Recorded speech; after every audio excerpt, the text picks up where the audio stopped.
بسم اللہ الرحمن الرحیم۔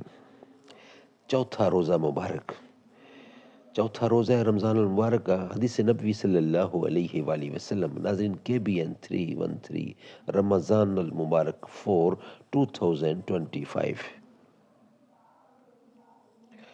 السلام علیکم ورحمۃ اللہ وبرکاتہ۔ 4 رمضان المبارک آج کی حدیث مبارکہ۔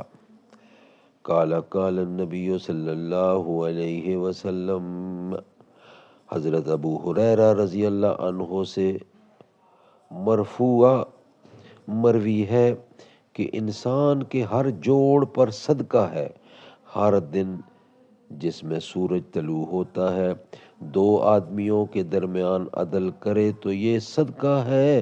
کسی آدمی کو اپنی سواری پر سوار کر کے یا اس پر اس کا سامان اٹھا کر اس کی مدد کرے تو یہ صدقہ ہے۔ اچھی بات صدقہ ہے۔ ہر قدم جو نماز کی طرف اٹھاتا ہے صدقہ ہے، اور راستے سے تکلیف دہ چیز ہٹاتا ہے تو یہ صدقہ ہے۔ حضور اکرم ارشاد فرماتے ہیں، انا خاتم النبیین لا نبی بعدی، میں آخری نبی ہوں، میرے بعد کوئی نبی نہیں آئے گا۔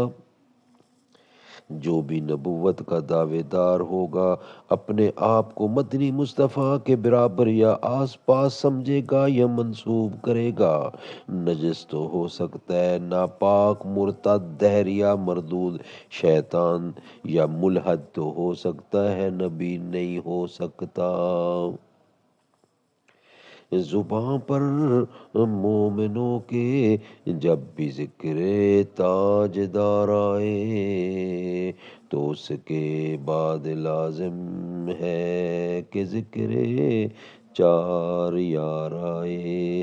ابو بکر و عمر، عثمان و حیدر جب بھی باغباں ہوں تو پھر کیوں کرنا باغ مصطفیٰ میں ایک بہار آئے۔